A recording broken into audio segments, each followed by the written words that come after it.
There are three ways of assessing Lost in London. Is it worth watching if you're a Woody Harrelson fan?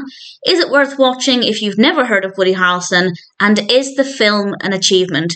And the brief answers there would be yes, maybe, and yes. This was released in 2017. It's written and directed by Woody Harrelson, and it stars Woody Harrelson.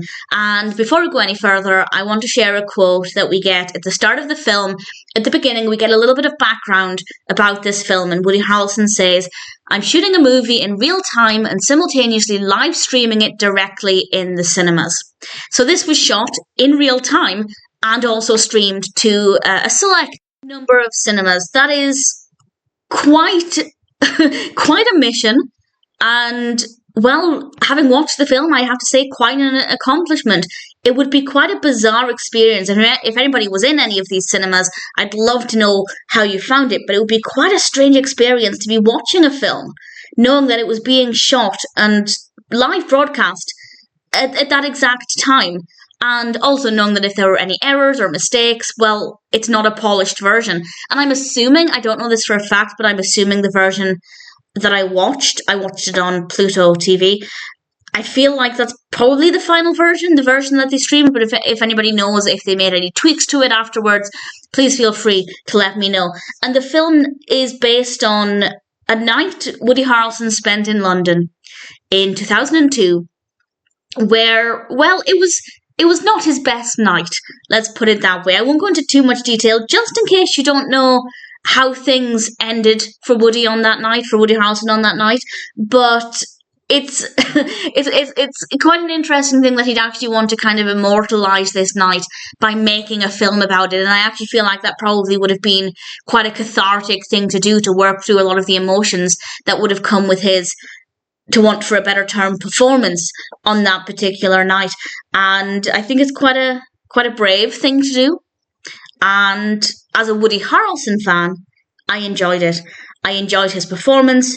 I enjoyed learning about that night. I don't know if it's 100% accurate, but there are certainly some things that are the same as what happened on that night. And it's a very creative way of telling that story, and I guess taking ownership of that night and saying, yes, this is what happened. I'm not going to hide away from it.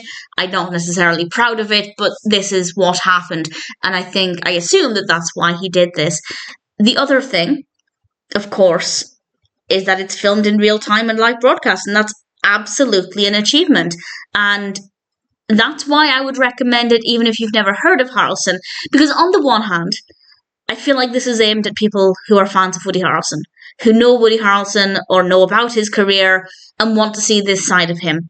Because if you've no idea who he is, I will say the narrative's maybe not the most interesting. It's a little bit bizarre, but if you're not a fan of him, I mean, if you absolutely dislike Woody Harrelson, I'd say it's probably not worth watching. But if you've never heard of him, you're not familiar with his work, the narrative might seem a bit strange. The character, it might not be the strongest character writing. I feel like it is aimed at people who are at least aware of Woody Harrelson. But, as I said, it's still an incredible achievement. So if you're interested in that side of it, I'd say it's still watching. So I'm kind of on the fence about whether I recommend it to somebody who's never heard of Woody Harrelson, because on the one hand, I don't think it's aimed at people who have never heard of Woody Harrelson. I don't think it would be a very good introduction to Woody Harrelson, at least his character, but certainly his talents, absolutely, his talents as an actor. But at the same time, it is quite an achievement in cinema, and for that reason, I'd also say it's maybe worth watching. So I feel like a lot of people will have a lot of different responses to this, which is not a bad thing. And absolutely, it's something that's very fascinating, very, very well done, of course. We also have Owen Wilson in it quite a bit as well, which was nice. And all of the technical aspects are very well done. And it's a very quick film as well. Obviously, live broadcasting something that's very slow with not a lot of movement, that wouldn't be quite as impressive. But this is on the go, constant. And that just makes it all the more pretty fabulous. Lost in London will not be for everybody. It might not be the best introduction to Woody Harrelson as a person, but I think it's absolutely a brilliant introduction to his talents. This was an incredible achievement in terms of filming it, running it live. Absolutely. It would make me feel terrified to do this, and I think it was a very brave thing to do.